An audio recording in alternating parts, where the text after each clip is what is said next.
Welcome to What the Hex, your source for Warhammer Underworlds and under 30 swag counters earned in round 1. Today I'm your host, Phil, and joining me, our friendly co-host, Skyler. Skyler, how you doing? Doing all right. Yeah? Just all right? It's been rough work-wise. Yeah? Been a busy week? Yeah, I'm a little tired. All right. Hey, it's how it goes sometimes. All right, folks. Well, for today's episode, we are going to be talking a little bit about the most recent FAR, specifically some of the changes for Championship, but we're trying to do it in a little bit of a different way. For folks who haven't seen already, the new FAR list had some new beta rules for the Gnarlspirit Pack and Blackpowder's Buccaneers, so we figured seems like a good setup to have them play each other and see how the changes shook out. So that's what we'll be talking about in this episode. But before we get going, we've got a couple of our normal standard things to cover. Give you a little bit of context for today's episode. We're recording on February the 15th. This episode will be dropping shortly. We've got just about a month until Adepticon, so it is coming up fast. For anybody who is still on the fence, just know registration for Adepticon is going to close on February 28th. That is going to be about a week after this episode drops. And we'll have plenty of people out there, and we'd love to see you. If you're in the area, it's super easy to just drop in and play some games, look at some games, check some stuff out. And if you're feeling like going the extra mile, fly into the Chicago area and have a good weekend. But otherwise, other community shout outs. Skyler, is there anything in the Underworlds community that you would like people to know about? Yeah, absolutely. So with the Adepticon, real quick, if you are making it out, there are a few of us that will be available for pickup games. So definitely find us on Discord. Let us know that you're there and interested in a game. If we can make it happen within our event schedules, love to have a game with you.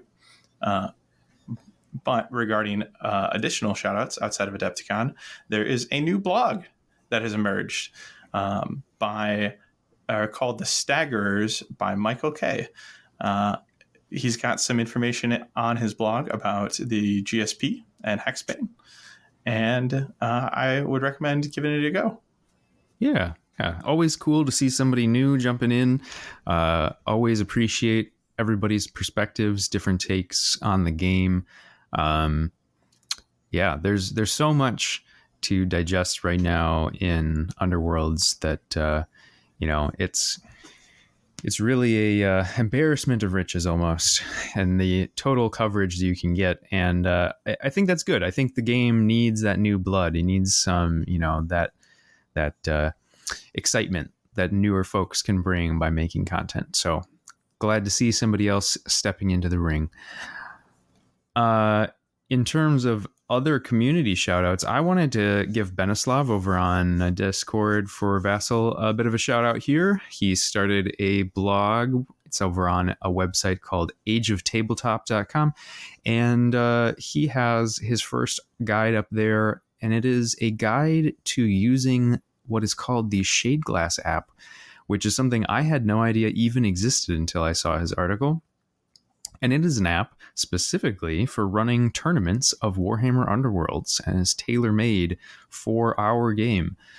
So go check that out. I haven't actually gotten to try out the app yet, but it looks really nice. So for any of you folks who also run tournaments like we do, probably something to try out. I'm actually kind of excited about that. I think it'll be cool to try something other than Best Coast Pairings, because it struggles sometimes. As anyone who's used it knows. But yeah, so that's our community shout outs for today. Anything going on with you, Skyler, for hobby? What the hex is going on with you? Yeah, so outside of playing the games for today, I had a chance to, so during our league right now, Davey, myself, and a few others have taken on a challenge to like try to get as many unique warbands mixed into the fray as possible over the 8 week league. So it means I'm building Nemesis decks for warbands that I normally wouldn't, and that's really cool. My latest was dubbed Branch and Claw, and so that was a Elthari's Guardians and Tooth and Claw deck, and I really enjoy just when the puzzle is, what 64 cards are you going to throw together, the 2 decks, and then how are you going to trim it down? It creates a very concise puzzle and makes, exploring other picks much more approachable. So as much as I love Championship, I'm enjoying right now playing around with that puzzle and seeing, finding kind of other ways to enjoy the game outside of engaging strictly with Championship, as I tend to do.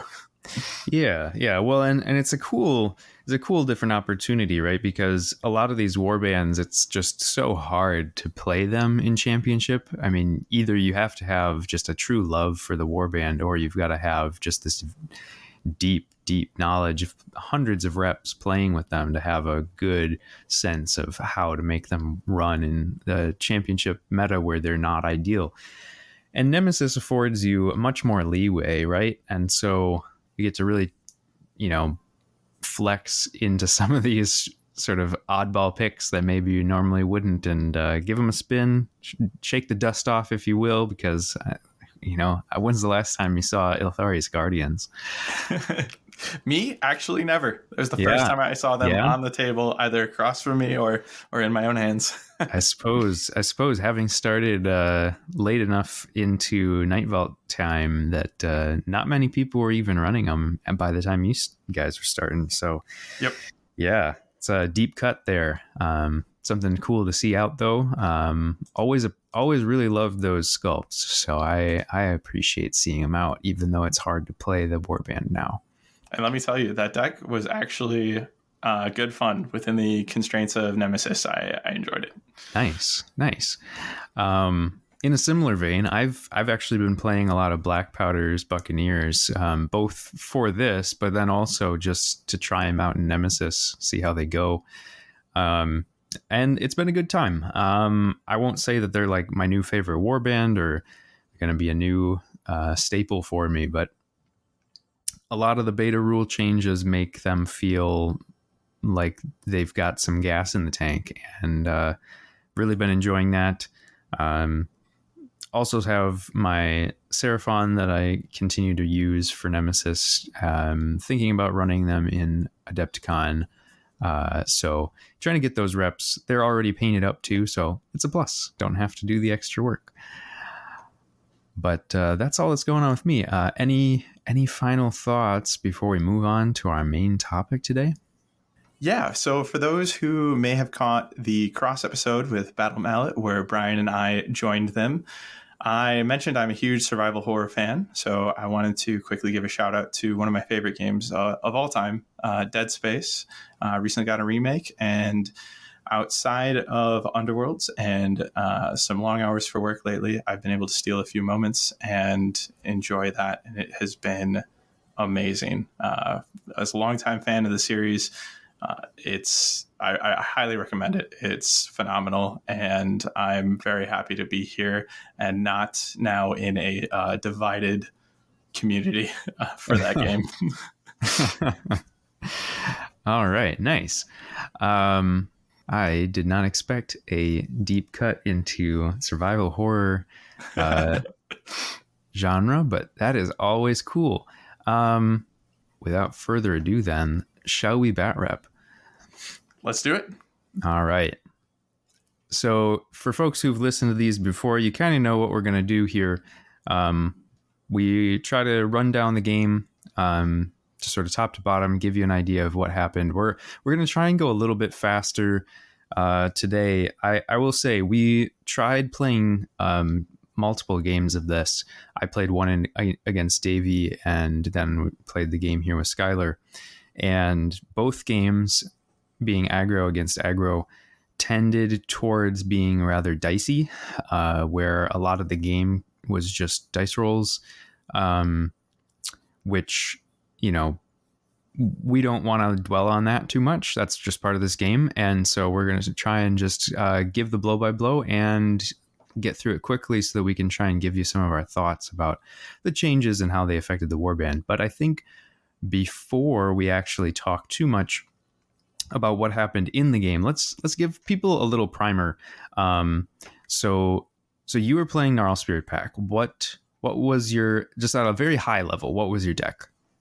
Yeah, so I was going to sit down and build a deck off of Davy's skeleton. So Davy had sat down and played a game with you first. So I wanted to take a look at what he'd built up for the Gnarlspirit Pack before I went my own route. Well, taking a look at his deck, it actually won me over, and because it was a deck that included a ton of cards that I would not normally include for myself. And I went, you know what? I just want to try this. Yeah. So the overall goal of the deck, it definitely skewed aggro. There was a little bit of surprises in there. So there was Sudden Demise, which, so it's a Daring Delvers deck. So anytime you're running Daring Delvers, you should be thinking about Sudden Demise.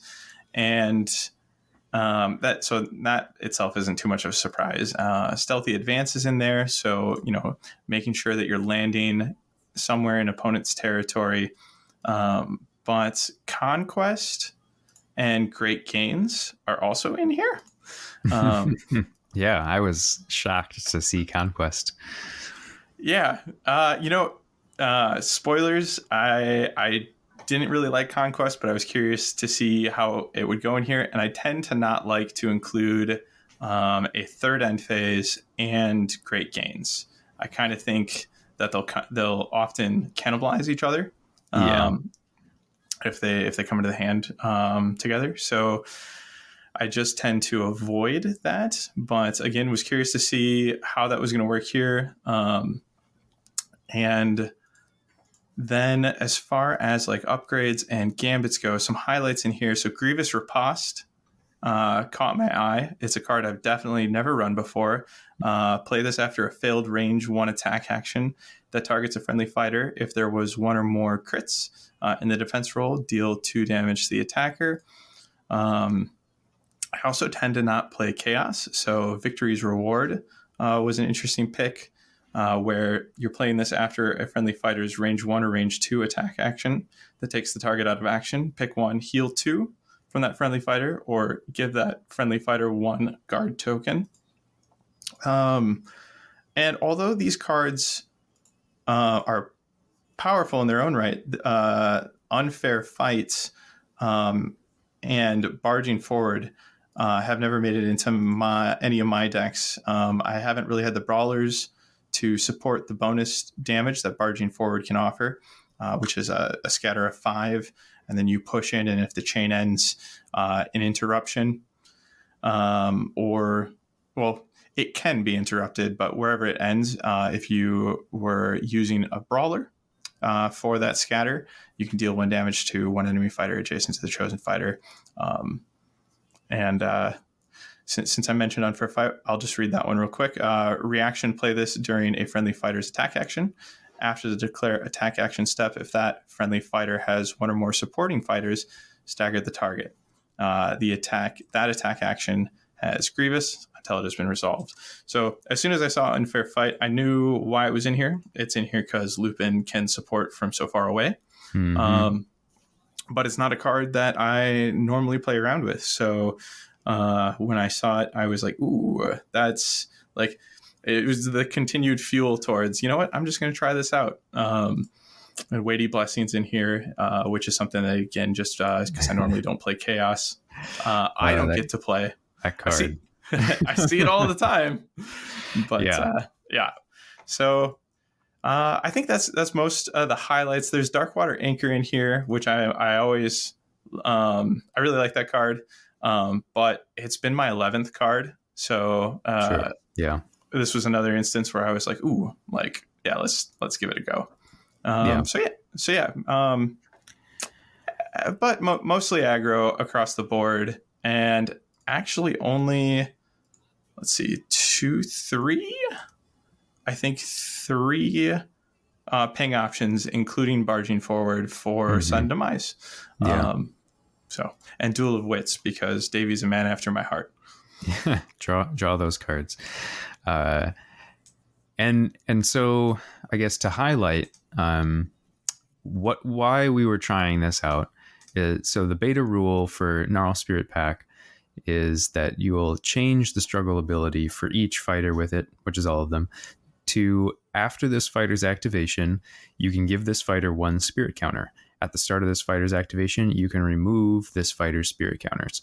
So in essence, so it's just slowing down when you would get the spirit counters, which means you don't become a beast before your activation. And so in turn 1, at least what I was thinking about was that I won't be as fast. I won't have some of the additional abilities.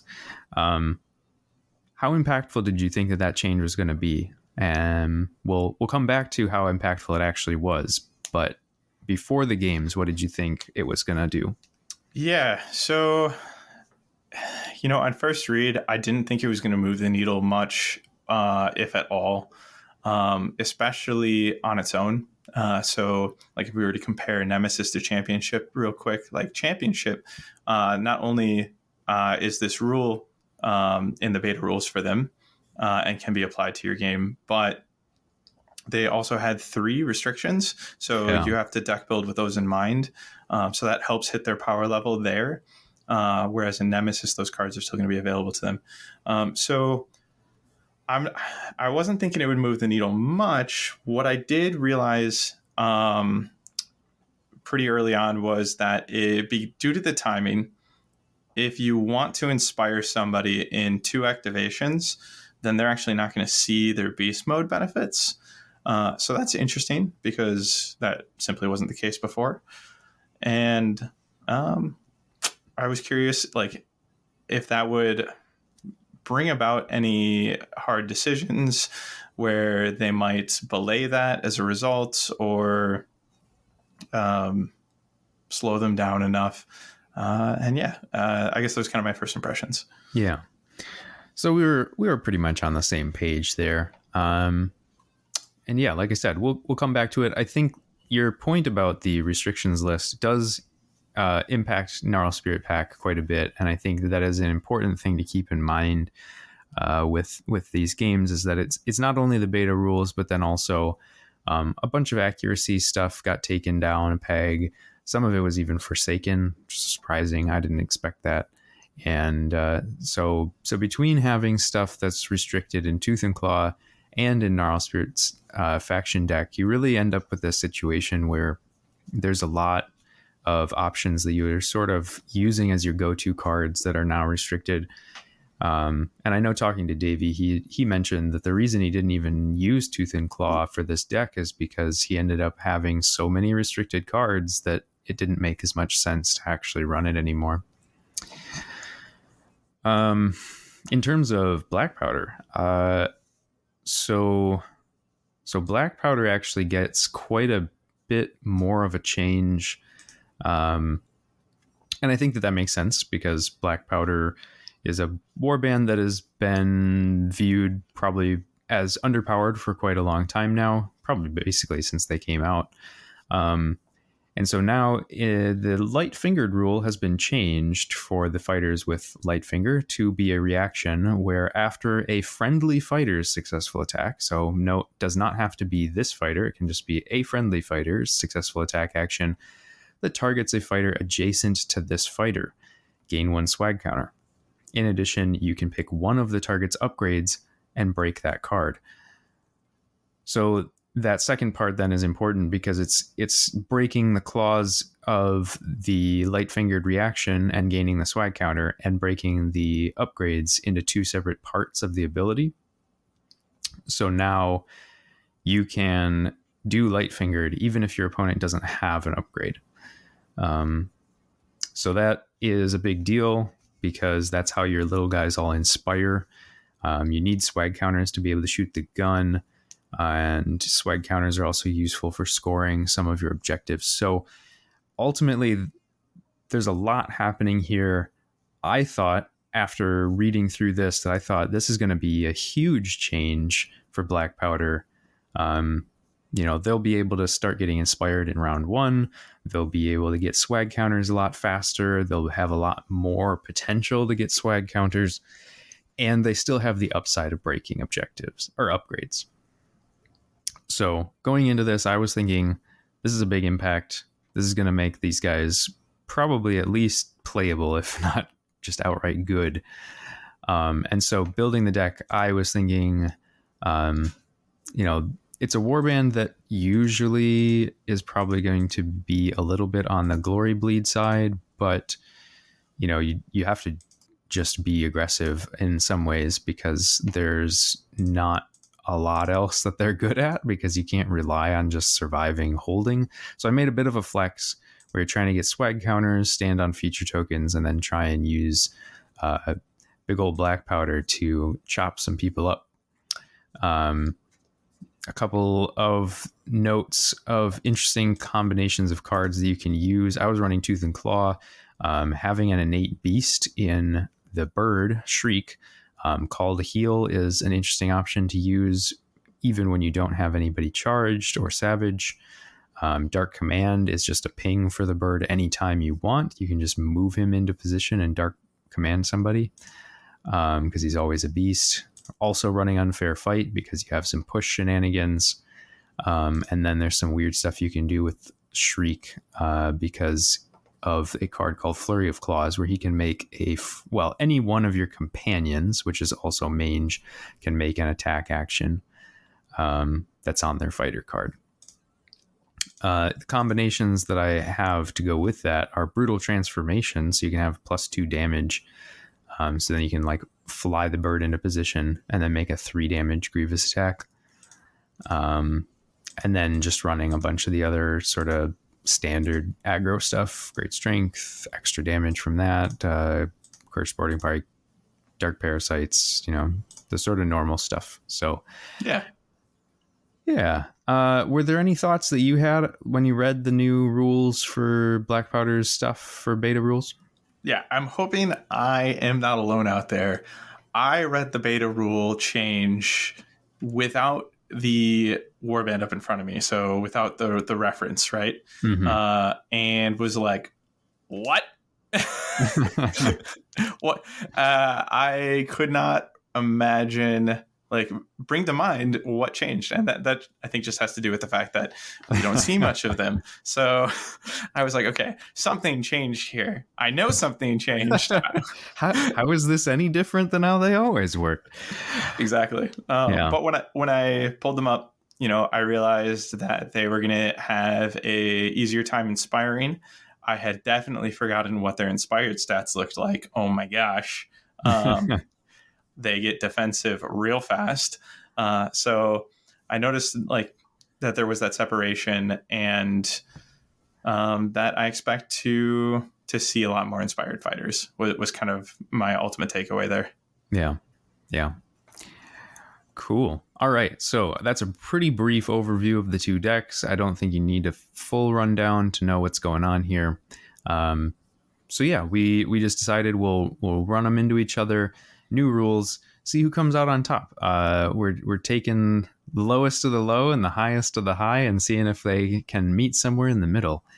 I'll say it was pretty fun, regardless of how the games actually went. Like I said, they ended up being a lot of dice. But it was fun, and I thoroughly enjoyed this little experiment. So without further ado, let's get into it. All right. So to start things off, we rolled off. You won the roll off. You chose to place the first board. What was your thinking there? Yeah, I wanted to fix Stealthy Advance for myself as best as possible. Was ultimately what it was. Yeah. So then you have an easy placement of a first objective in a spot that'll be a landing zone for you, if you will. And to go with that, you do indeed place your first objective just right across the line in enemy territory. Having objectives in enemy territory also synergizes with one of your in-faction cards, so it definitely makes a lot of sense to have some control of that. I suppose you probably weren't really concerned with me trying to like offset or longboard you because you're fast and I'm not. Exactly. Yeah. And I know that you want to get into my territory. Yep. Well, if you're leaning into those objectives. Yeah. Well, and you know I'm playing Tooth and Claw, so you kind of know that. Yep, that's going to be how it goes. So yeah, we go through some objective placement. I place mine with similar thoughts in mind that I want stuff right across the line, so I have those landing spots. There's a few in-faction cards, like I had mentioned, where they want you to be standing on feature tokens, and they specifically say in enemy, some of them say in enemy territory, some say not in your territory, but regardless, they need to not be on my side. So I was thinking about doing the exact same thing as Skyler. Next one, you place another one just across the line into my territory. Makes a lot of sense. This one is further over to the left side of the board. I then place another one as close as I can to the center line, starting to see a pattern here. And then the final one has to get stuck in the sort of back line of my territory because we're running out of spots to put them. Yes. That is all the objectives placed. We go ahead and draw some cards. At this point, we have to make our mulligan decisions. You choose to mulligan everything. What was going through your mind in mulliganing all your cards? Yeah, so my opening objectives include Divine Attention. So I'm going to need some glory fuel for this because although it's a hybrid where you can choose an enemy with a friendly fighter with 3 or more ploys. It's that choose keyword, so the likelihood of getting 3 ploys targeted on the same person, very small, in fact, probably impossible in this build, if I'm being frank. So it's going to require some fuel. So it's a bad surge to get out of the gate. Yep. I've got Shocking Raid. Score this immediately after your warband's second or subsequent successful attack action in the same round. And although I think that that's probably pretty likely, it's the only surge then that I've got going for myself. And Raise and Pillage. Actually, this is another card earlier that I was mentioning, kind of drew me into playing this deck because it's a 2 glory end phase duel. And it scores if one or more friendly fighters are on a feature token in enemy territory, and each surviving friendly fighter in enemy territory has 1 or more upgrades. So it can actually be scored off of a single fighter just hanging out on a feature token in enemy territory for 2 glory. So although I think that's good, it's not going to pull me into keeping this hand. I would rather try for more surges, and that's ultimately what ends up driving this decision. I have 3 upgrades, almost inconsequential what they are: Unfair Fight and Flame Wisps. Unfair Fight, I'm probably not going to be getting the supports early. I need to get Lupin Inspired to make that really work. And Flame Wisps, I don't have Sudden Demise in hand, and I don't know if I'm going to draw it, so I'd rather just get that back into the deck and possibly draw it when I need it. Yeah, absolutely. So we'll draw out your next hand. I will end up doing a similar thing. So I started out with 2 end phases that rely on me having swag counters. So there's Eye on the Prize and Loaded with Booty. Loaded with Booty, you need to have 2 swag counters, and then you have to have 2 or more friendly fighters not on feature tokens, not in your territory. And Eyes on the Prize is just have 3 or more swag counters, but if you score this when you have 6 or more, you get an additional glory point. So it's good in the end game. It is not necessarily great in turn 1. You can score it at least, but it's not really where you want to be, I don't think. And then the surge, And this is sort of the reason for why I completely got rid of the hand, because the cards are working against each other. The other surge is broadside, which is fire the Grunderbus from Blackpowder a second or subsequent time in the same phase. So if I want to be stacking swag counters, I can't be firing his gun. So those are sort of a non-bow if you get them in the same hand. And then I had 4 upgrades and barging forward. So I was definitely thinking, let's try and get some more ploys. Yeah. So with eyes on the prize, given the change, do you think it's easier to get to that 6 swag? In the games that I've played, I have only gotten to 6 once. Okay. And that's with like most everything kind of going my way. I still think 6 is probably unlikely to happen. I think it's a win more if you happen to get there. But getting to 3 is fairly trivial if you're not just firing the gun a whole bunch of times. So I feel like a 2 glory end phase that's almost guaranteed is really nice. Got it. I would agree. Yeah. So all right. So let's start with your hand on the redraw. Yeah. What'd you get? Yeah. So after the mulligan, I ended up with the More the Meaner, which is a surge for destruction. You can score this immediately if a friendly fighter makes an attack action with 2 or more supporting fighters. So this is actually something that I like for this warband quite a lot, because when you move either Pegs and KG or Blackpowder, you have a free push with either Shriek or Mange, respectively. And so in 2 activations, you could very easily have somebody with double supports. If you were to bring in one of your fighters to try and make an attack, I then have a pretty easy situation where if you didn't kill that fighter and they were still next to you, that I could pick that up pretty much guaranteed. Because you don't have to actually succeed on the attack. It's just make the attack. Sure. Other one is Gold Diggers, which is a surge for having 2 or more friendly fighters on feature tokens where one of them is in enemy territory. Again, fairly straightforward. And with the bird being speed 5 with flying, it can be very easy to just fly him into enemy territory because it's not hold, it's just be on. So you can do it with a beast. And then the final one was Fearless Seekers, which not amazing to have, but I guess if I'm going to get it, I'd rather get it early. So I felt fine with that. Unfortunately, though, in the power hand, I drew into 5 more upgrades.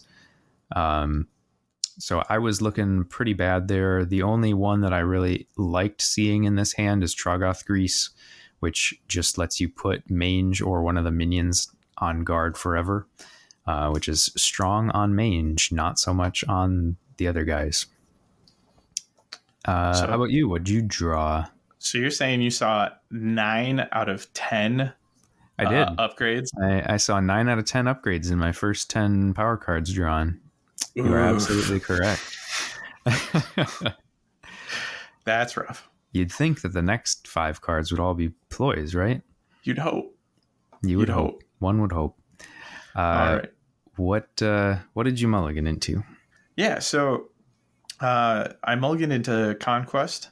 So I've got a 3rd end phase to start the game off with. So there's going to be that constant pressure to either hold it and reduce my, options to 2 for the rest of the game, or do I decide to toss it out and free up that slot? So I've got that going early, and then Stealthy Advance and Sudden Demise make up the other 2 spots. So very happy to see Stealthy Advance. That's going to be a very easy glory because it doesn't need to be a successful attack. So that's pretty guaranteed with the 2 landing spots I've carved out for myself, as well as the fact that you can use like cover or lethals, and those exist here. They do. So Sudden Demise doesn't have any fuel at this point in time outside of Grievous Riposte. Oh, so there's 4 pings in the deck if you count Grievous Riposte. I've got Weighty Blessing as another power card, or Gambit Ploy. But I do have 3 upgrades. Feeling a little happier with the 3 upgrades, though, because I'll be able to get one likely after that first activation. So I've got Unfazed, Brute Resilience, which is one of their +1 wounds, and Dark Water Anchor. So pretty solid opening hand for it's an upgrade from what I mulliganed out for sure. Yeah. So then we go ahead and we deploy. I end up winning the roll off. I have you start. Fairly basic setup here. You've got Kira and Goral in the front, Lupin and Sarkar a bit further back. I don't think there's a whole lot to say about that. It makes a lot of sense, but if you've got any particular thoughts that you wanted to share, go ahead. Lupin and Kira are hiding from Blackpowder. That's about all there is. That makes sense. And then, speaking of, on my side, Blackpowder is right at the front, which makes sense. He's got Goral in range of his gun to start, and in position to be able to charge on a couple of different options, given his range 2 cutlass. I've got Pegs, Mange, Shriek, and KG all kind of hiding behind him, with Shriek and Mange sort of in the middle of the board. Pegs is kind of having to be the sacrificial lamb here, and then KG, because of his range attack, can be even further back and try and not die immediately to Goral's hammer or Kira's axes. And that sets the stage. We are ready to get going here for the first round. We roll off. I sneak it in with a single. Yeah. Because you had the extra crit. Yep. So, the inherent crit. So you're starting things off. What are you choosing to do here? Yeah. So right now, if this was pre-rules or like the beta rules, then I could activate Kira immediately and run her in versus. So we've got Pegs in between my choice of Blackpowder or Mange, with a landing spot accommodating either choice there. And this, which is why you like that probably affected your placement. You weren't as worried about Akira. Yeah, I'm not getting scythed before I can move somebody. Yep, exactly.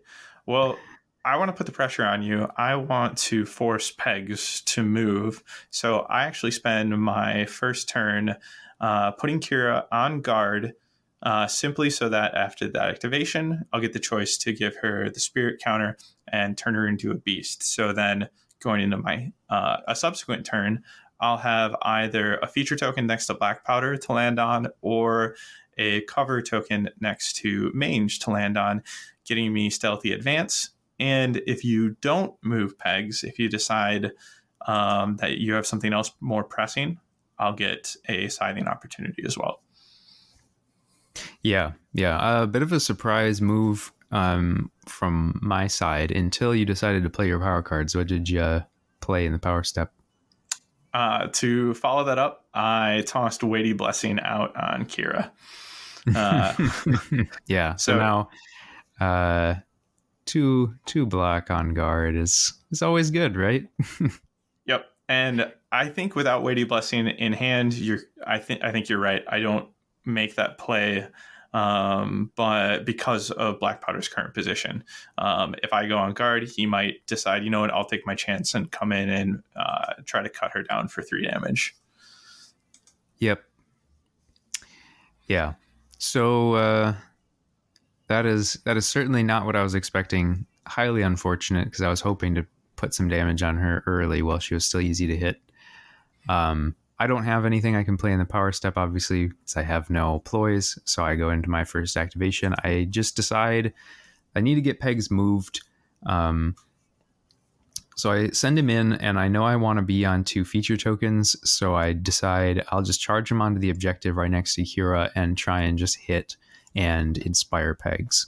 It's a long shot, but he doesn't really have any better options. And if I leave him where he is and do something with Blackpowder, you can come in and scything the next turn. So I do that. I go for it. I whiff, and nothing happens. So he is just in there, and I'm hoping that you decide for some reason that you would leave him alone so that he can just hang out on that objective for me. You do not play any power cards. What is your next activation? My next activation is capitalizing on Mange's current position before he moves away. So I do run down and grab the cover there, scoring myself stealthy advance regardless of how this attack goes, and hopefully killing a monkey before he gets a chance to inspire. I also roll a major whiff here on 4 dice, 0 successes. Yeah, nothing. Yep. I do manage to roll the success, but I didn't even need it. So pretty nice. Going into the power step, as you say, you score your objective. Anytime you can make a play with a consolation prize, it always feels good. Absolutely. And so then you pass in the power step. So you have the glory, but you decide not to use it yet, which suggests to me that you maybe have offensive upgrades. What did you draw into after you scored? So I immediately regretted my placement with Kira because I drew into Raise and Pillage. So what that now means for me is that one glory isn't going to go far enough because she's not on a feature token. Yep. So if I want to score Raise and Pillage, I'm going to have to bring in a second fighter into your territory, specifically onto a feature token, and I'm going to have to use my glory carefully here to make sure I can get upgrades down on anybody there. So had I not drawn into Raise and Pillage, I actually probably would have played a defensive upgrade at this time because I have +1 wound, +1 defense in Unfazed, and Darkwater Anchor in hand as well to reduce like range 3 damage.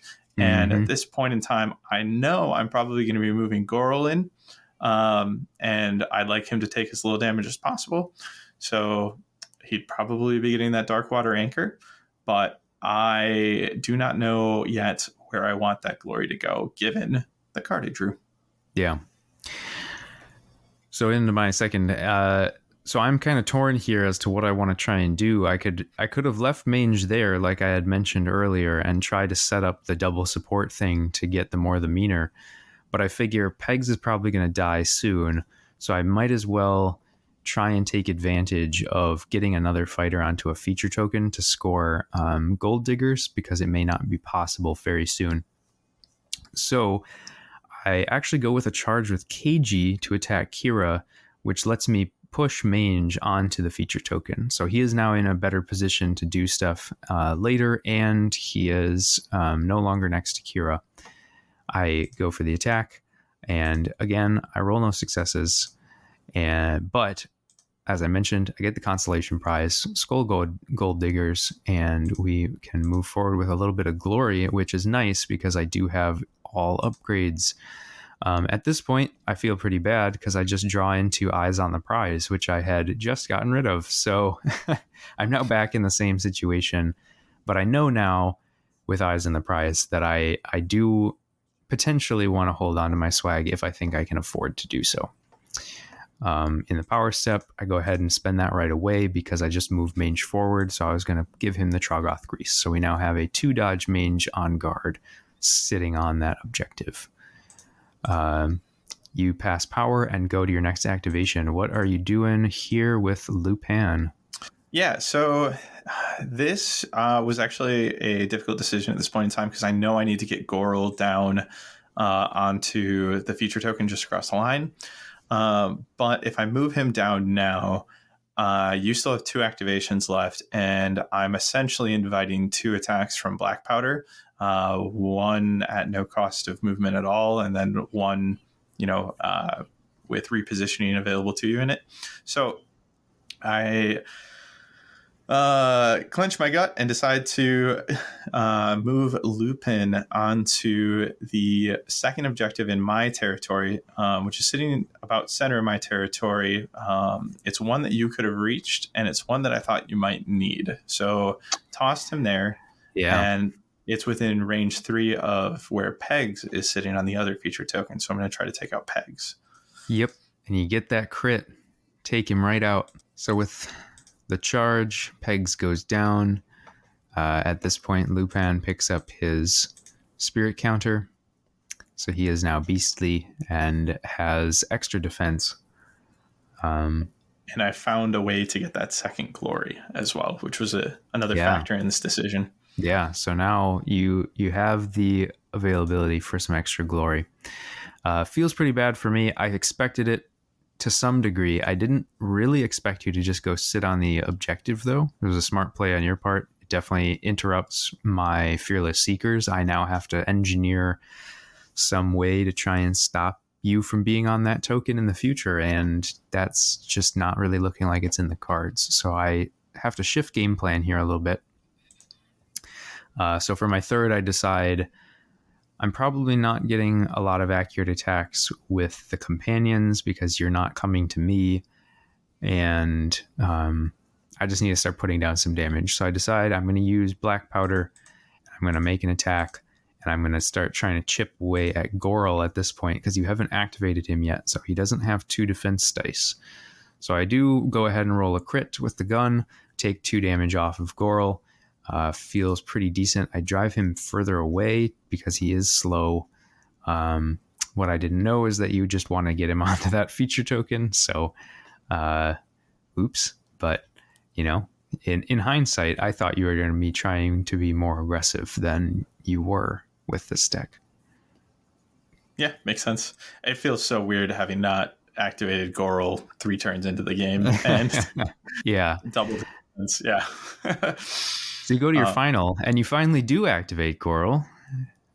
Yep, and get him down onto the objective I need him to be on. So no attack of opportunity there, based on my range 1 limitation. Yep. So it's just a move, and I slide into power here and toss an anchor down onto Goral. Yep. So you're now on the objective, can't be pushed off of it, and you give yourself a little bit of protection against gunshots, but at this point I can't make any more gunshots anyway, so I don't have any more swag. You then go ahead and play another upgrade. What you throwing down here? Yeah, so I can either throw it on unfazed or my +1 wounds here, and I go for the +1 wounds on Kira. I was definitely between unfazed because both Goral and her can benefit from the Brawler ruling on it. Yep. But with her 3 health, I don't know your deck. I know that Gorlock hasn't moved yet, and he could come in and get a lucky 3 damage slice down on me with that cutlass, and I would like to survive that. So yeah, go for the +1 wound. Something notable with you too is unfazed doesn't work quite as well because a lot of your fighters have ranged attacks. Well, I suppose it's about only the 2 fighters. Yeah, 2 of 5. Yeah, it feels like more. Yeah, it's. I mean, Blackpowder is so integral that it matters a lot, but. No, both the animals are range 1. Pegs is range 1, although he's dead at this point, and KG is range 3, but KG doesn't do a lot. So yeah. I guess the ranged attacks are more often on my mind than the melee ones there. Yeah, well, the big ogre tends to draw people's attention. I will say that this basically. At this point, Kira's on multiple defense dice, 4 wounds. I am pretty much thinking I should try, unless I can kill her in 1 hit, I should probably just leave her alone. It's going to be difficult to put the damage down.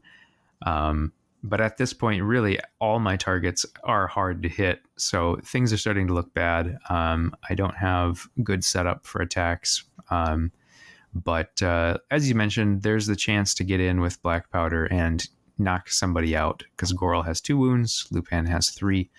So we go to my final activation here. I do a charge with Blackpowder across the line into your territory where I'm in reach of both Goral and Lupin, setting up for the future. In case I land the hit and get the kill, I then at the start of the next turn could have reach to somebody else. So as part of moving Blackpowder, I can push Shriek. So I push Shriek into supporting position against Goral. And I figure with 2 smash with single supports against your 2 block, it's not horrible odds to try and get this hit in. So I figure I'll take it now. I managed to roll a smash and a crit, and you managed to roll a block and a crit. So feeling very deflated about that. Yeah, I saw that crit success and went, "Oh no!" That was going to be raise and pillage. My high defense Goral unit. So I thought that was going in, but we matched dice. Yeah. So as you can kind of guess, this is sort of the start of some of the diciness that we had mentioned earlier. At this point, I can't do anything else. So we go to your scoring. You do manage, as you've been mentioning, you get your raise and pillage because you've got one fighter on a feature token who has an upgrade. So there's 2 glory there. Throwing out some upgrades, unfazed goes on to Goral. So now he's got 3 defense dice. Feels real rough for me. And you draw back up. What do you draw into? Yeah, I was happy I didn't toss unfazed down earlier. That I was mindful of the fact, Kira's already on 2 shields. She could use the extra health instead, because now, since Shriek is adjacent to Goral, it doesn't matter who the attack comes from. He's going to get that +1 defense. So that felt good. As far as drawing up, I do keep my 2 objectives. So I end up falling to the pressure of the 3rd end phase card and holding it. And I think that was a mistake here, because you're getting into my territory. So in order to score Conquest, I'm going to have to shift my focus from, dealing with you in my territory to getting into your territory. Not necessarily now, but eventually. And I would have rather have discarded it and had more options in the moment. Yep. Especially since I was keeping Sudden Demise alongside it. So I draw Divine Attention. I feel pretty good about that. I'm going to have 1 glory going into the round, and I have drawn a nice power suite. I've got Dual Wits, Center of Attention. I held Grievous Riposte just for the off chance that it lands me Sudden Demise. But at this point in time, I haven't been rolling crits against range 1 attacks. Yep. I get Conqueror's Circlet, which continues to make their speed threat that much more obnoxious. Yep. And then Preternatural Senses, which is a reroll 1 dice in this fighter's defense rolls, and this fighter ignores the rules for cover hexes while making an attack action. So got that in my pocket to add to my defense. For sure. It's feeling scary. I can't score any of the stuff that I've got. I didn't manage to get any light-fingered attacks to land, so I didn't get any swag counters, so I couldn't score those. I couldn't get double supports, although I kind of chose to give that up, and then I didn't have enough activations after you did Lupin to really make Fearless Seekers possible, so I kind of gave up on that as well. Here in the end step, I decide I'll pitch a bunch of my upgrades because I just don't have the glory to get them out. Just try and chew through the hand a little bit. I do keep all the objectives though, which I mentioned in the game in the moment that like maybe this is a mistake, but like if I can just land a couple of hits, I can pick up Eyes on the Prize. If I can pull 1 person in to help me attack with Goral, I can pick up the More the Meaner. So ultimately, it really doesn't feel too out of the question. And then if we can sort of shift the game plan to Fearless Seekers at the end of the round, that would be fine. Yeah, and if you're spending all your targeting, on Lupin, he's not exactly the most defensive fighter. You should be able to budge him. Yeah, until he inspires. But right. I end up drawing 2 more upgrades. So I still have 4 upgrades in hand.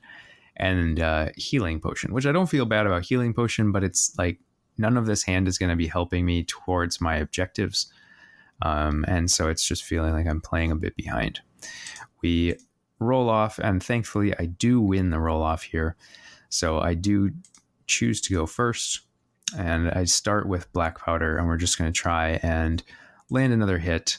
I do manage to roll, and this is against Lupin. I'm trying to get him off that objective, and before he inspires. So I managed to roll 1 success, and you managed to roll 1 success. So no hit, but I do manage to drive you back. get you off the objective, try to free things up for Fearless Seekers. In the power step, you don't have anything, and I don't have anything. So we go to your first activation. So you're activating Lupin. You're removing his spirit counter so that he can be inspired at the end of this activation. And what is the play with Lupin? This is a charge back onto the objective here, and I believe I'm going for Shriek. Yep. Because Shriek is supported by Goral at this point in time. So I want to get in on that 2 dodge defense before it cranks up to 3. Yeah, that's definitely what you go for. You roll the crit, though, and even with 2 dodge, it's not enough. And he's out of there. So Deadbird, things are looking bad for me now. I am down one of my most important fighters. Shriek does a lot of stuff, especially in this deck. So not feeling great about that attack getting through. So I'll get you another glory. And then impact rule doing a lot of work for me this game. Yep. And Lupin is now inspired, so he is now supporting all your beasts, which is everybody but Sarkar. Feels pretty bad. No power cards are played. At this point, I'm a little bit at a loss for what to try and do. I kind of just want to get more of my fighters into position for the later activations for being able to try and pick up Fearless Seekers, and the more the meaner, but I don't really want to just throw somebody adjacent to one of your fighters. But, I figure Glory is going to help me get these upgrades out, which should help me, work through some of your stats. So I'm going with KG here, engineering an attack with KG where I can then push Mange into support with Lupin. And so by doing this, I'm hoping I can hit him. KG also has Ensnare, so your 2 dodge is less impactful. And at the very least, I can use this as sort of a setup for a later turn with the more the meaner. But I go for the attack and I roll one. Well, I rolled 2 successes, but you managed to get 2 successes as well because of the way Lupin's. Or no. I managed to make the hit. I'm forgetting because you lose the ability to count doubles when you're inspired. So right. I land the hit with KG, get a damage on, feeling like I've managed something there because I can drive Lupin into a position where he's now adjacent to Blackpowder and Mange, which, as I mentioned, it sets up for the future activation where I can have double support. So we go into your power step. And I managed to inspire Mange off of that as well because I pull the token.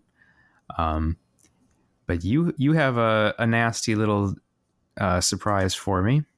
I do. So in pulling Lupin into Blackpowder and Mange, so you're going to get those supports on them, Lupin becomes supporting for me against those targets. So with KG only 1 away, I use Center of Attention to pull him into the mix as well. And Kira is a jog's width of 4 hexes away. So even with Weighty Blessing pulling her down to 4, she can get right in that pocket and try for 3 attacks, see what damage we can do. Yeah. So a pretty nuts attack here, starting on KG, I think, or maybe it was Blackpowder. Let's see. Well, you rolled double crits, so it didn't matter. It was on Blackpowder. You managed to put the 2 damage on Blackpowder, drives him away, so he's not supporting for the next attacks. Then you get your next attack, rolling 3 successes here. So if I recall correctly, this is on KG, and I was simply picking my targets here based on defense values, and so I could push the weakest defenses out to try to land the bigger attacks later. So I don't get the damage down on Mange here, right? So against KG, you kill him. You hit him for 1 because you didn't roll a crit. Sorry. Yes. Yeah. So you rolled 3 successes. I couldn't get the crit to stop it. You push him out of the way. You go after Mange with 2 successes, but I get the crit for Mange to stop him from dying. So at this point, my plan just got kind of blown up. It's not horrible, but it's also not great. And I need to figure out what to do here. Power Step, you put Preternatural Senses out on a Sarkar. At this point, I don't know that that's making a huge difference. I'm assuming you're just getting somebody else an upgrade. This is strictly because I've got Conquer, Circlet in hand, and Preternatural Senses is my only current upgrade in hand. This is a little early, but it is a defensive bonus, right. So I decided to go to it. I'm trying to score a Divine Attention, and since Circlet has to end up on him, I might as well, get that defensive one out a little early. Yeah, so I play the healing potion, trying to just get Blackpowder back to full. I do not manage to heal all of it. I just get a dodge, so I just heal one. It still helps, but you duel a wits off of it, so you get some extra fuel from doing that. And I'm hoping to draw just one upgrade here, and I do. I grab Envenom Spurs, and really it could have been any upgrade, and I would have been happy to see it, and Barging Forward, which is perfect for this moment.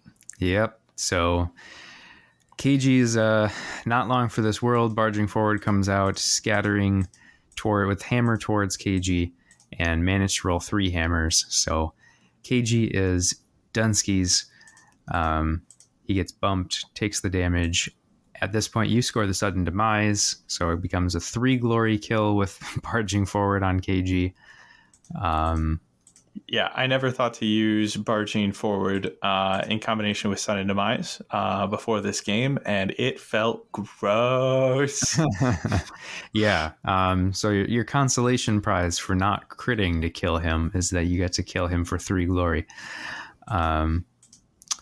Yeah. Seems good. So now you've got all the glory. You've got your upgrades. You dump them out, and you manage to pick up your Divine Attention as well. So a huge activation here. Some nice action from Kira, which we come to expect, but also pretty unfortunate for me, getting hit multiple times and then losing a fighter to a power card. At this point, I'm feeling the pressure because I have not really scored anything, and I've got 2 fighters left to try and do anything with. And the score is currently 9 glory to 1. So I'm feeling pretty safe with my lead at this point. Yep. Yeah, I've managed to land 2 attacks, one of which was from KG. So I really haven't done much with my attacks. The ones that I've gotten through have been fairly minor, just sort of as like setup attacks instead of kills, which is not ever where you want to be. So we go into my next activation. I don't really have a strong play for what I want to do here.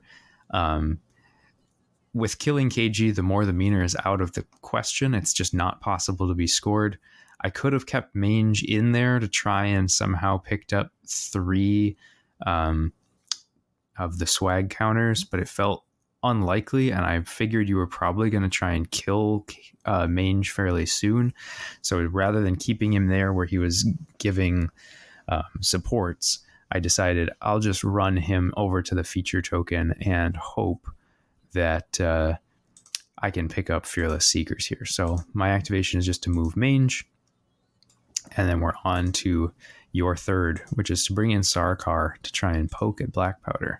And Blackpowder manages to crit his way out of it, like the little scamp that he is. And I don't actually have a offensive reason for where I end up parking Sarkar here. I've got Envenom Spurs on him, so if I had brought him in adjacent to Blackpowder, which I could have easily done, I could have, taken another shot at him while I've still got Lupin in a support position. I was playing it cautious, which I think is kind of the mistake here. Not that that's too much of a backslide or anything like that, but at this point, I should probably be pressuring my lead and not trying to play it safe by hanging out in a cover hex, reducing my chances at offensive attacks here. Yeah, and I agree that you probably should be pressing your advantage, but you almost lose nothing here just because like you're so far ahead that it'd be tough for me to really take advantage of any sort of misplay. So yeah, I go to my final activation. I figure, all right, I've got the opening. I just rolled a crit in defense. Maybe I'll survive this. I actually will run Blackpowder over to the feature token, so I'm now standing on 2 objectives in enemy territory for Fearless Seekers, and I've already used 1 swag counter, so I figure I'll use the other one because at this point picking up swag is almost impossible, and by doing so I can inspire Blackpowder. So I go ahead and do that and try and take a shot to, I believe, kill Lupin. I managed to roll 1 crit, but you also managed to roll 1 crit. So nothing doing. I do take the consolation prize of pushing Lupin into a lethal, but 1 more damage on Lupin really doesn't do anything for me. But I figure at this point, I'll take what I can get. So at this point in time, I do not know that you are completely upgrade clogged. So yeah. I am worried about Dark Command immediately following up off of Sarakar's position, given that he's charged. Yep. And that you just, handed him Lupin on a platter. I'm like, oh no, I've got, 2 Savage Fighters next to each other. No. And so it's like every time I passed power to you, I was just like, what Gambit's about to come out? The whole game. Surprise. None. There are none. Yeah. Highly unfortunate. Indeed. So we go to your final activation here. You've got 1 fighter that you can activate, which we actually had a kind of a funny back and forth before this activation because we were kind of talking through your options, and it's like, well, all your fighters are charged. You've got 1 choice. Yep. So Goral's coming in. He's going to bring down the hammer, and so he's trying to take out Blackpowder. Rolls 2 successes. I roll no successes. So 3 damage is coming in. Blackpowder's not dead, but he's hurting. And unfortunately, you do choose to drive him back, which, of course, bricks my objectives. I will score nothing in this round. I was scoring first. We didn't play any power cards, so I ended up just ditching everything because it was basically unscorable at this point, and the likelihood of having 2 fighters left after that activation to score Fearless Seekers felt almost impossible. And then I go ahead and I ditch 2 of the 4 upgrades that I had because I figured I could use some accuracy and some survivability so I can hold on to Great Fortitude, and I had Honed Instincts I could put on Mange, but in hindsight, maybe I should have ditched all of them. And then I drew back up. And then for your scoring, what do you manage here? I do not score anything here. I've got 2 oaths in my hand. One that's a surge so the Oath of Slaughter, which wants to see me either take down a large fighter or a second or subsequent enemy fighter in the same phase. Yep. And then Oath of Fortitude. There are 3 or more surviving friendly fighters. Or there are 1 or more surviving friendly fighters, and no friendly fighters were taken out of action in this round. So I think in the moment, I didn't end up scoring this simply because I wanted to hold it to announce it and get a second glory off of it, especially since I was deciding in this moment to get rid of Conquest. Yeah. So I didn't want to lean into Conquest. I kind of wanted to stay on my side of the map and try to pressure Blackpowder and Mange and kind of continue to prevent you from scoring, try to get the big guy down and get 2 glory for his kill. So I'm abandoning Conquest, and I'm totally, absolutely not going to forget to announce Oath of Fortitude here in a moment. Oh, not at all. So draw back up. We roll off for the final round. I managed to win it again, and I figure at this point I have to do something here. So I choose to go first. So I charge in with Mange. The idea here being that all of my attacks are bad. I don't have a great opportunity for trying to hit anybody, really. But Mange is on 3 dice, so I have a better chance of rolling crits. So I charge him onto the objective hex so that he can attack Goral. And if I were to get lucky, I could actually kill him because I do have Grievous. I managed to roll 1 success, but against your 3 dice, you managed to roll a crit and multiple successes, or a crit and 1 success for total of multiple successes, which isn't what I wanted. But after this activation, I can get toyed with because Lupin is already at 1 health left. So it's something. I have 1 more glory. I draw into Broadside, which at this point is also kind of bad because I don't really have any way to end up with more swag counters unless I start getting really lucky. So at this point, I'm thinking the best chance to save some face here is to just try and survive. So I go ahead and put Unfazed on Blackpowder, try and get his defense up.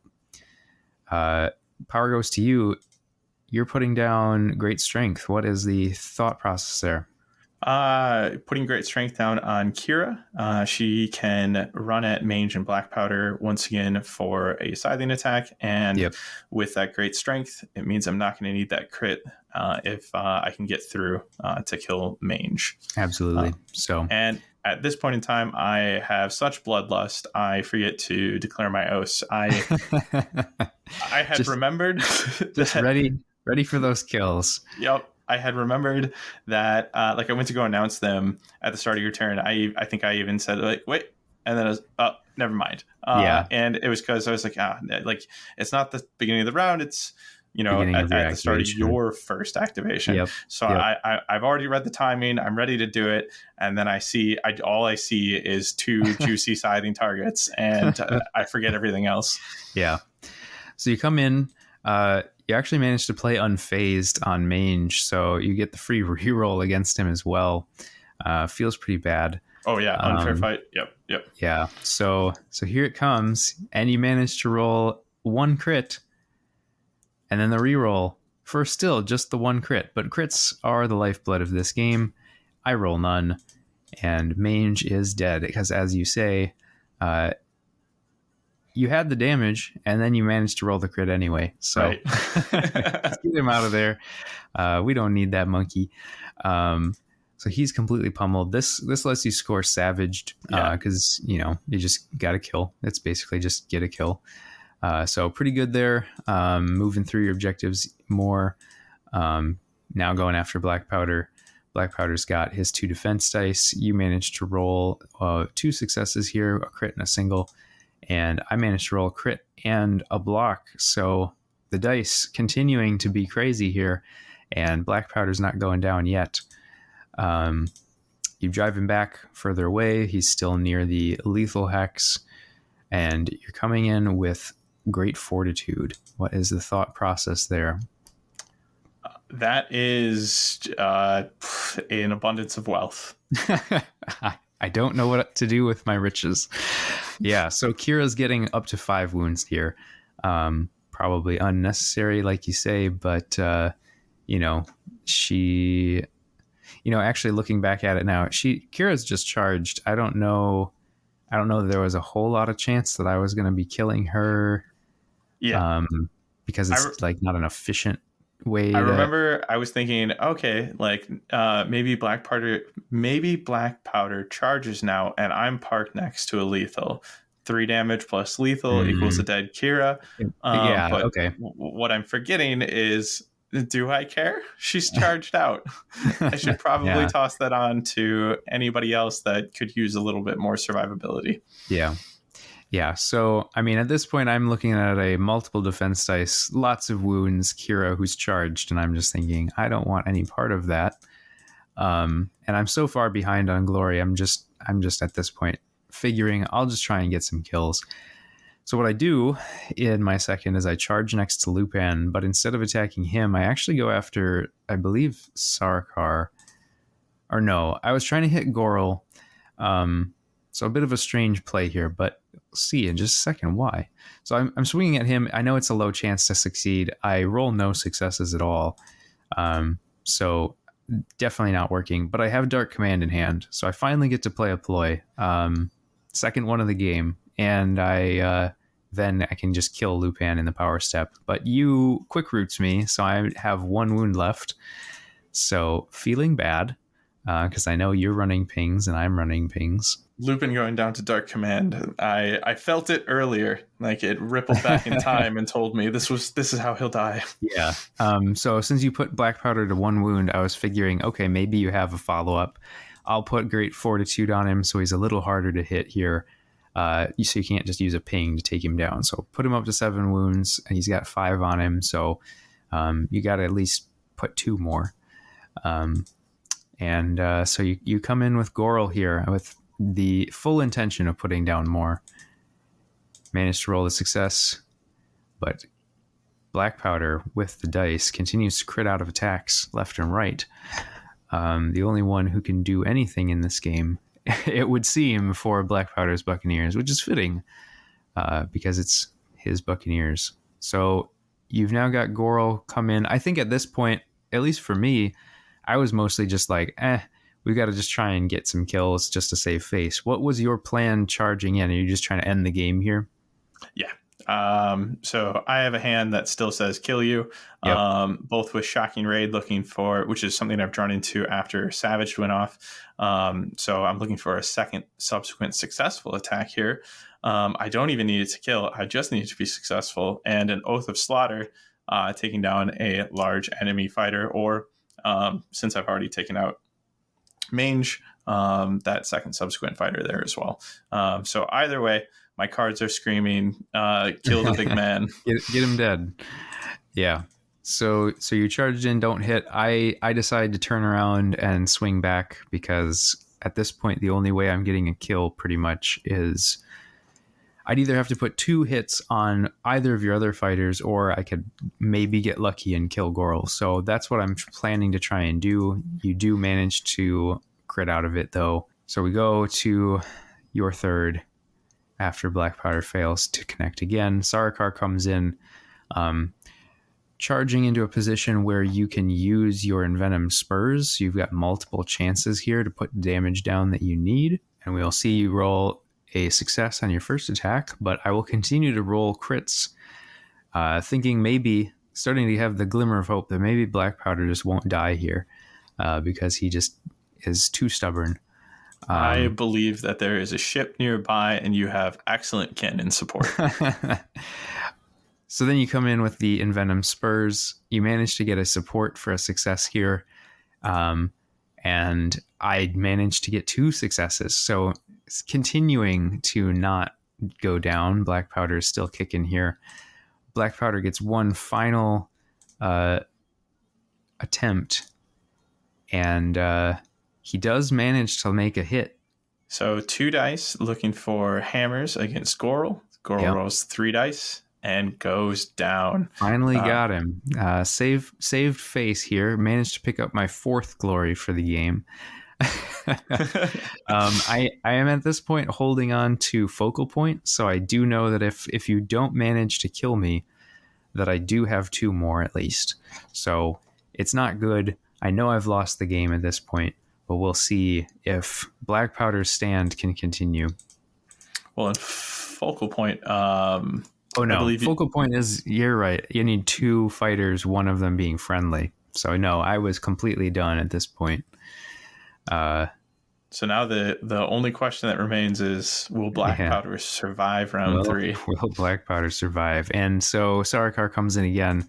Staff, we managed to tie again. Or no, you got me. You got me there. I miss both attacks. Oh no. Oh yeah. No, you do. You did miss. After Kira landed that 1 attack on Mange at the beginning of the game, despite having tons of additional attacks, I'm not able to break through a avenge folded captain's brow. Yeah, it was not happening. There's a game of like really weird dice where it was just like I couldn't land anything early. You couldn't land anything late. I had weird cards. It was just an all around weird game. But it ends with Blackpowder just managing to survive, nothing to be able to be scored. And So then we sort of go through a few things. You, I don't think, score anything else here either. So the game ends at 10-4, which is a very low scoring game for double aggro, especially with Gnarlspirit Pack. I don't know if some of that was just new exposure to this deck, not really knowing what was coming. Do you have any thoughts or feelings about that? I think on my side, it's just kind of how the game played out for me. Yeah. I could have scored one more if I allowed Oath of Fortitude to score in round 2, but I kept it looking to make up tossing Conquest out, and even if I had declared it, because I did forget, even if I had, I don't have 3 surviving fighters at the end of this round. So it wasn't going to score here. What could have scored had I announced Oath of Slaughter and Shocking Raid and got in a kill in through on Blackpowder. I mean, that ends up looking like an additional 5 glory right there off of 2 additional damage coming down on him. So I think the deck played well. I think it was really close to scoring even an extra 50% of what it scored. I liked it overall, and I'm looking forward to talking to you about how we felt out about the rules. But before we do that, how'd you feel about Blackpowder in this matchup? Yeah. So in this matchup specifically, I know that like I was hoping to do more in the early activations before your fighters kind of got revved up. Getting the extra defense really hurts me. And so I was wanting to sort of make hay in round 1, and I basically didn't do anything in round 1. So I was feeling kind of bad about that. And then basically didn't do anything of consequence until round 3 when everybody was dead. So it felt kind of bad, but the deck came out really poorly, and there's it's part of aggro matchups, right? It's like dice are a really big part of how the game's going to play out, because getting those hits means you have glory, which means you can play your upgrades. And if you have the right ploys at the right time, you can also just do so much more than you otherwise would. So that's just kind of part of the territory of playing aggro. And I think plenty of people know that. So I don't want to sort of dwell on that too much. Having the ability to do the pickpocket stuff before you had actually had any upgrades played, though, was actually a pretty big deal. I didn't break any upgrades at all during this game, but I was able to still inspire mange and get some extra swag counters because of these changes. And I think that that's a very impactful change to have, because otherwise I would have had to have been focusing on your like most tooled up fighters, and that just feels awful. So it would have made a bad matchup much worse if I didn't have the beta rules, to be sure. Yeah, that makes sense. Yeah. So I would say, we'd posed the question at the beginning.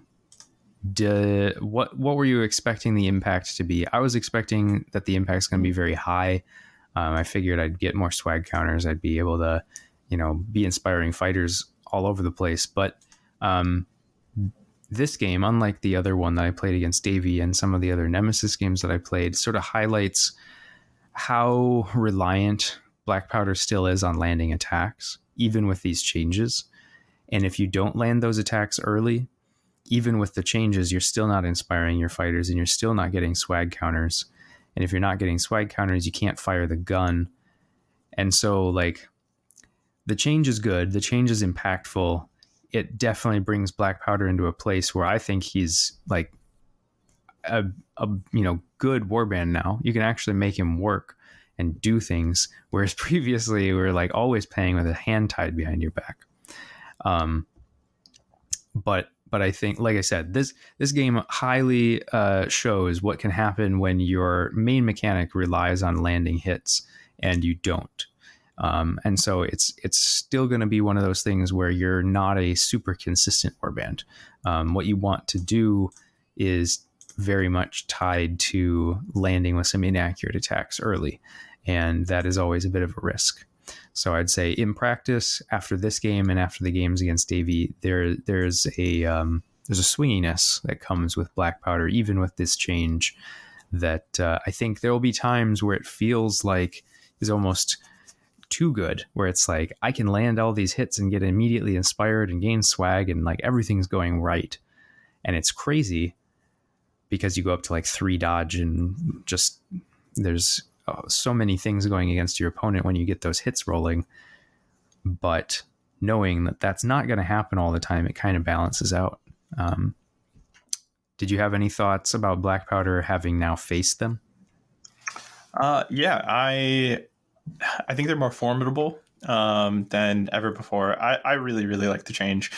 I think in time we'll see a lot more of them, and we'll see how far it moves the needle. It's definitely positive. I think it bumps them up at 2 tiers.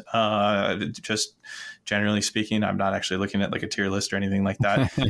Yeah. But I would say like it, the bump was serviceable enough where like there's momentum to say like they bumped up past, they're running past other war bands that they were behind before. And then one thing that always sits in the back of my mind is, whether 1 shield defense is enough for Blackpowder. And, it might be. In Championship, you can tool them up. So you had Unfazed to help there. And then in Nemesis, he's got so much health. And you could go this way in Championship too, because you could just lean into health upgrades or heal upgrades. Like there's enough health there where you really don't ever have to worry about getting burst down too quickly. So maybe 1 shield is enough. It's kind of always been the sticking point for me. And before seeing this change, it's one of the things that I thought I would have seen. I definitely didn't expect to see this reaction reworked, to see, the crew and the companion mob inspiring, which makes them all so much more defensive and survivable. And then that upgrade to the swag counter too. So he's going to be able to take more shots and lean into those swag upgrades or objectives. So overall, really positive. And, I know at the end of the game, it's 10-4, and that's a 6 glory differential, and that's significant at the end of the game. But I never felt like you were completely out of the game. Like if I froze up and you got a chance at momentum, like I was nervous of that, and that's not something I've felt against Blackpowder before. Yeah. If he lands some more of those hits with the cutlass, I think there's an opportunity that he could turn things around a little bit. Not knowing what my hands were, you probably didn't realize how far out of it I was. Right. But yes, I can see where on the other side of it, it's like, oh man, he could still claw his way back into this. So exactly. Yeah. And I feel some of the other games I've played with him, it has felt more like, I'm never completely out unless I've lost both the companions. I think they're actually more important than anybody else in the warband.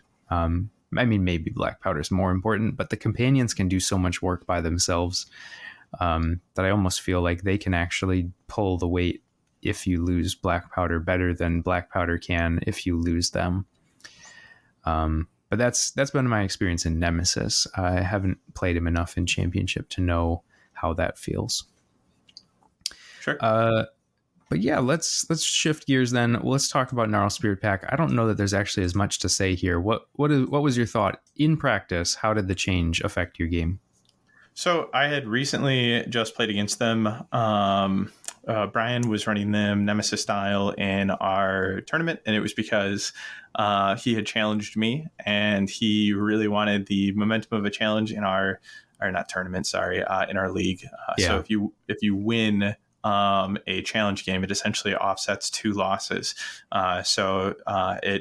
You're never truly out if you still have challenges at your disposal. So he was like, I'm coming in with the toughest guns. I'm bringing Gnarlspirit Pack against you. I was like, oh boy. Well, for our league, when we saw the beta rules go live, we adopt them wholeheartedly. So right away he knew that he would be playing with that, and I was really curious then to see if it would move the needle. So that being said, in that game, I was delighted to see them slower at the beginning across the table from me. They still demolished me in that game. I was bringing my Mad Mob Fearsome Fortress deck, which I have dubbed Head Crackers, Fort Crackers. But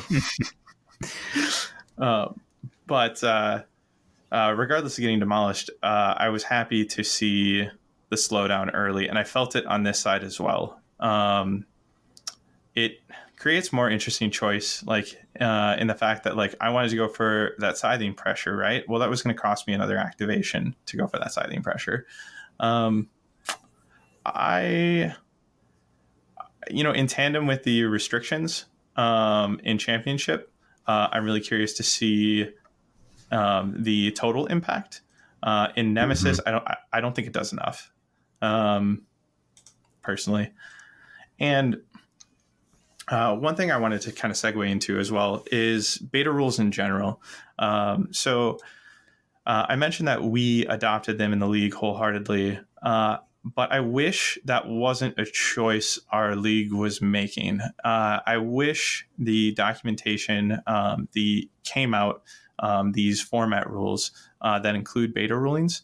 I wish it stated that this change was to be implemented immediately for all play, for all organized play, anyways, because I think that is how we test the rules. And if it's up to tournament organizers, it puts them in a weird spot on whether or not they should include the beta rule, and that leaves people heading to tournaments in a weird spot of having to, especially if it's not posted immediately, well, are the beta rules going to be in play here or are they not?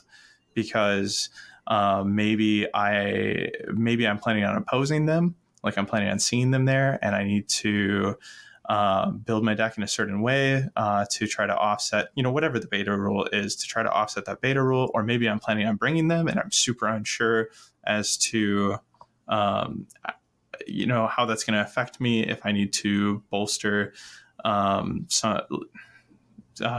strengths or defenses. So I suppose that's all to say. I just strongly wish that the language that we were receiving from GW about these beta rules was indeed that all organized play needed to adopt them immediately. I would rather it signal a change, signal that, hey, we're considering a change. We're not locking it in yet. It kind of puts the change in a state of flux. It lets the community know exactly what they're honing in on, and that indeed something will change there. It's just we're not 100% sure we've got the right ointment for the treatment here. And then once the beta rule has seen enough play, has seen enough data come back to GW, they can either alter it and it continues to be a beta rule that must be followed through organized play, or it leaves beta rule and kind of graduates. And we can all say like, oh, okay, like that beta rule that we've all been trying out has solidified. It's now written in stone. That's how they work. I'd rather that be the implementation. Yeah, completely agree. Couldn't say it any better. I think we definitely, if they're going to have experimental rules, we have to play with them so that we can know whether they work or not. And so, yeah, I highly encourage everyone to use them. I agree that it would be nice if they were mandatory to be tried out, but at least in tournament settings. But as it stands, for anybody who is even considering them, give them a try so that you know what it feels like. And if you know, like, no, it's not enough, or yes, I think this is a good move. To sort of get back to the Gnarlspirit Pack just quickly, like I said, I don't have a whole lot to say. I think it's nice that they're slowed down for round one. It's sort of like basically they're going to be ramped up for, everything in round two. And in that way, it almost feels a little bit like the deep cannon, that like you're sort of gearing towards everybody being at full power for round two.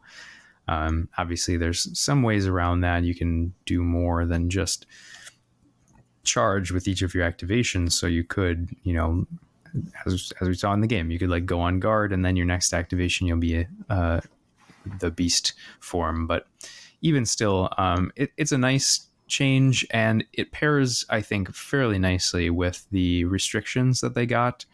Obviously, that doesn't affect Nemesis at all.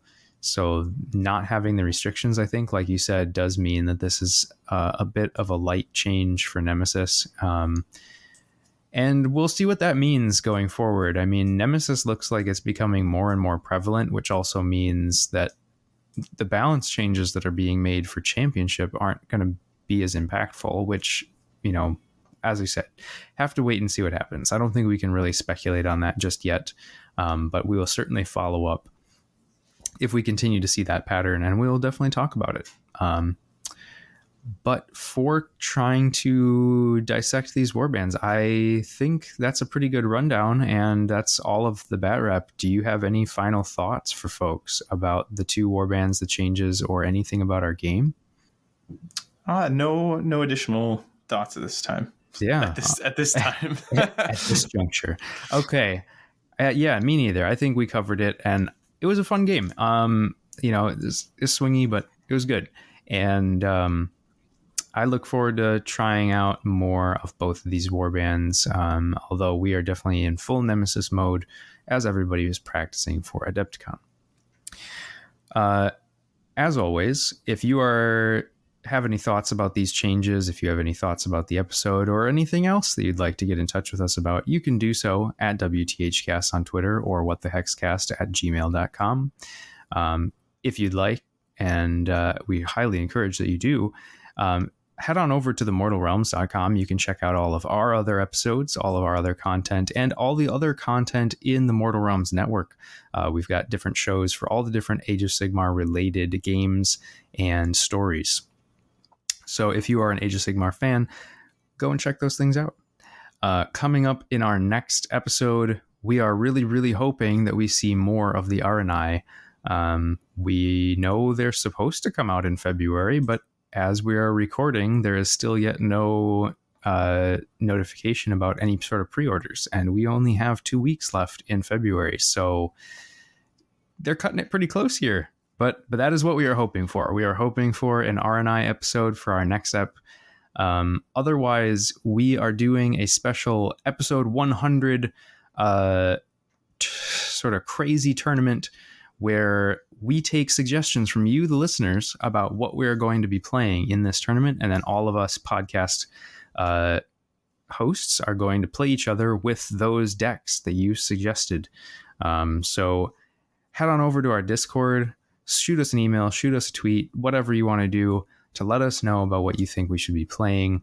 And we will definitely be having some follow-up about those games down the road. But that is about what we know so far about what could be coming up next. Skyler, are you ready for a Flavatext quiz? Always.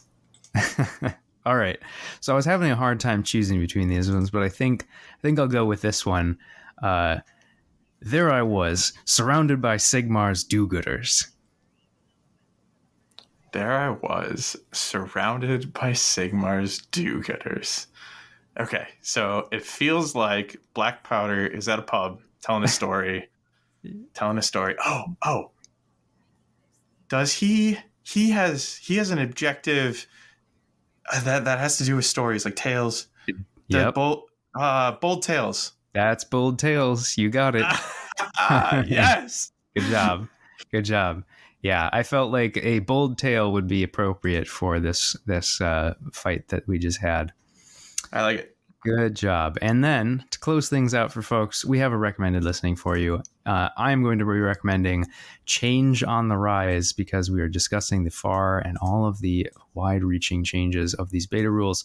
This is by Avi Kaplan. You can go check him out on pretty much all streaming platforms. Yeah, I think it's a good one to go check out. For What the Hex, I've been Phil. And I've been Skyler.